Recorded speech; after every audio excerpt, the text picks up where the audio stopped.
This is a video about the outside of the Oceanis 50 that's for sale. So the first thing you see is how easy it is to get on and off. It's just an open transom, you don't have to fudge with anything to get on and off. It's well protected from bumping into the dock. There are no loose parts that can flap up and down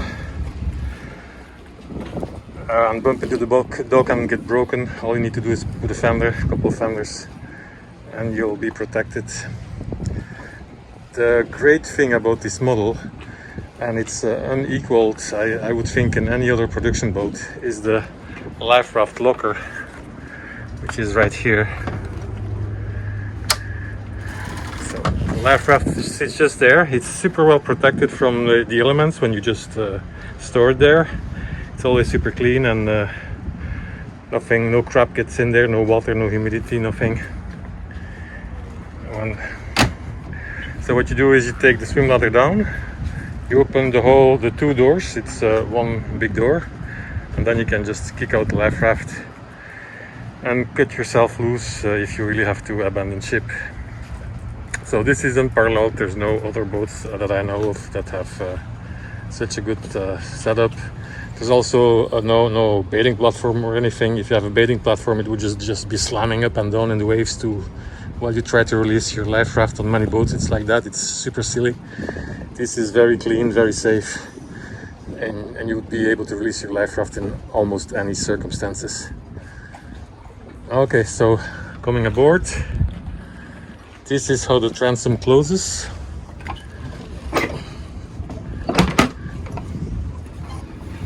There you go. We also have a board that we can install here to completely close off the cockpit. Together with the nets, we can fully close the transom. I'll set that up for you, and then okay, here it is. It closed up, the net in the back. You can see it's a super tight gap. Nobody is going to go through there, and it's like that all the way around. All the way up to the bow, and even the bow can be closed off. We have a little door there as well that you can open for easy anchoring or close off completely. Now in the cockpit itself, you can see the cockpit covers here for both the steering wheels and the tail. The covers are off. Let's have a really quick look at the instruments. So here we have the engine control panel, the key, and very importantly, the shore power goes into the boat right underneath the key. So you'll never forget to take it out before you start the engine and get going. This is the bow thruster control. This is the chain counter.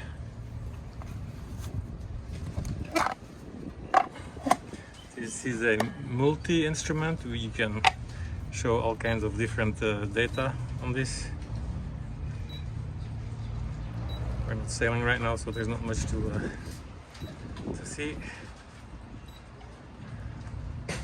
This is the autopilot control box.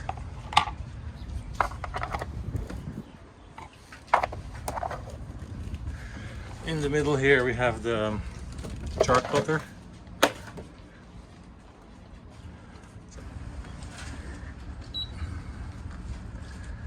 Okay, and then here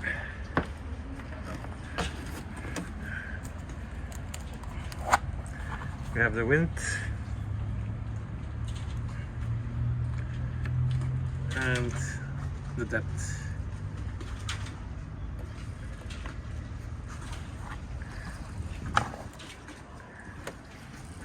Oh, you have compasses on the other side.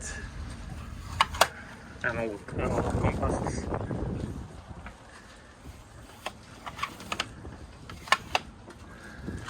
These winches are 53 size winches.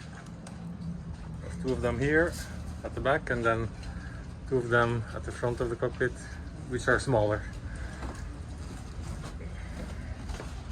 They are 44 sized. That one is electric. You can hoist your sail, your main, electrically. These are the buttons to control the electric winch. So 2 speeds, 1 button per speed, fast and slow. Then we have the cockpit table, which is pretty nice. It looks good and provides space for 6 people. Okay, we're going to walk around the deck. So you have side gates here. You can get on and off from a finger pontoon. All you have to do is undo the 2 little yellow lines, and then lifeline locks, and you can open the whole side gate.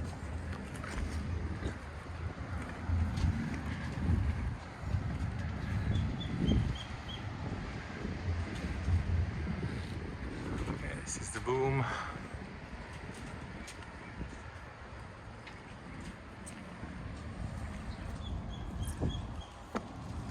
The red line is the spinnaker halyard. This one is for the black line is for the pull, the spinnaker pull. So it's a pull that you can, it's on a rail. You just slide this end down until the desired height, and the bottom part comes up. And jibing is very easy because you can pop the pull out of its holder at the rail and shove it behind the mast, a little behind the mast.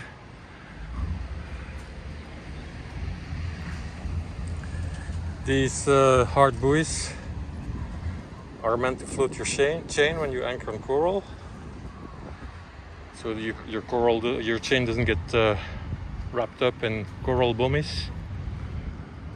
This is a very deep sail locker. You have all sorts of stuff in here.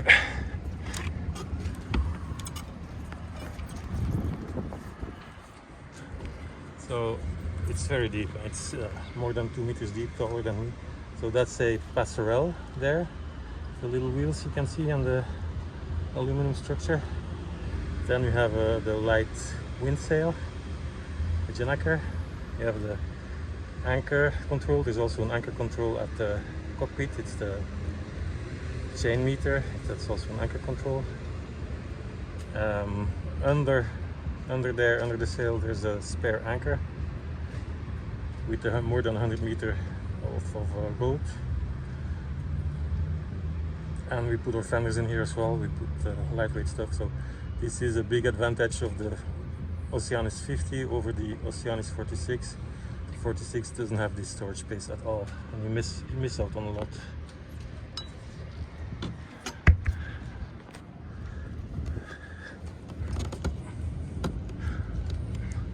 So this here is the manual furler for the staysail, and here we have the electric furler for the Genoa. You can also use it manually. There's a little device in the boat. You pop it in there, and then you can work manually with it. Here's a look at the staysail and the Genoa.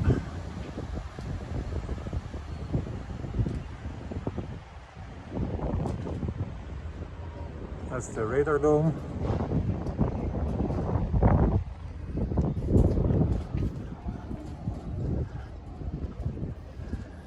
These are the shrouds. I can give you a little zoom in on the shrouds.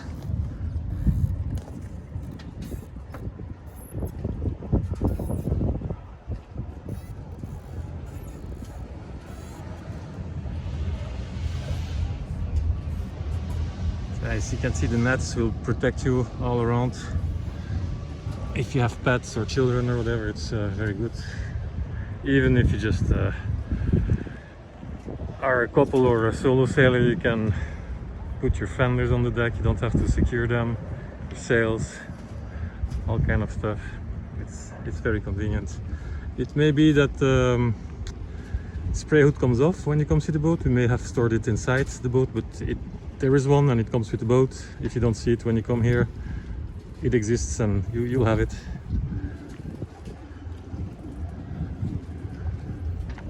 So this is also very convenient. This, I don't know if you can see it well on camera, but this is all anti-slip. And you can step up here. And then you're at the height of the boom to close the zipper, tuck the sail away. And you can walk all the way back on this ledge. And these are the mighty solar panels.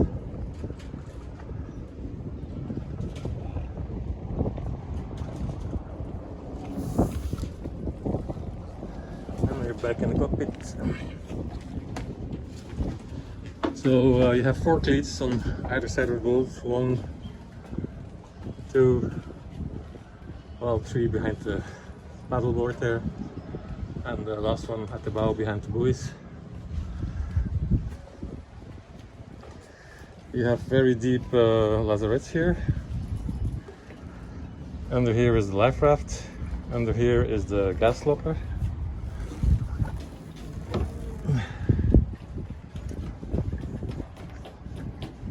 So this is a self-bailing gas locker. This is a self-bailing gas locker. This is another very deep lazarette. And this is a manual bilge pump. So this is the bilge pump, manual bilge pump. You don't need a stick, you can just go like this.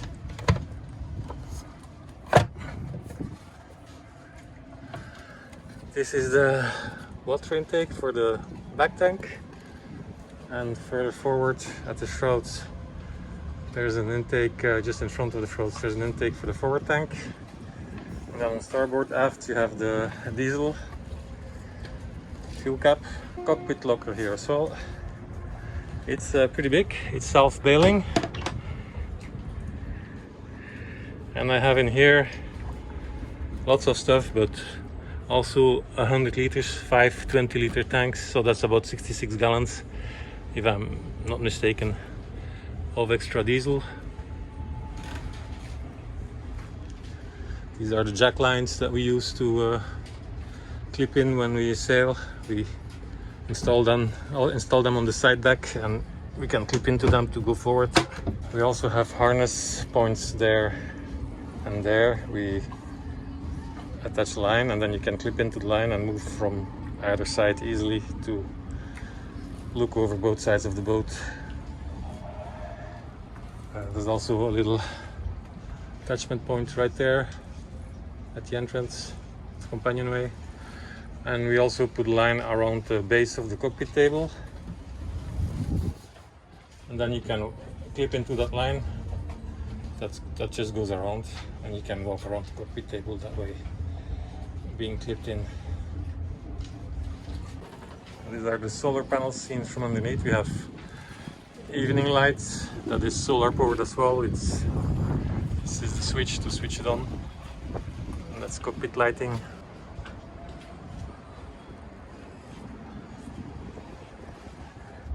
It's possible to open the spray hood for ventilation. If you're in a really hot climate, you can simply open it up. And now you can roll up this door, and if you're at anchor, you'll have a lot of airflow coming through the side flaps. Those little triangles behind the stainless steel bar can also be disconnected from the corner, then rolled up all the way up to the bar, so you have more side wind flow. And also the wind flow from the bow will also tuck itself in here, and the first person sitting on the bench will also have a side wind flow. Okay, I think that's it for the outside. If you have any questions still, let me know. Thank you so much for watching.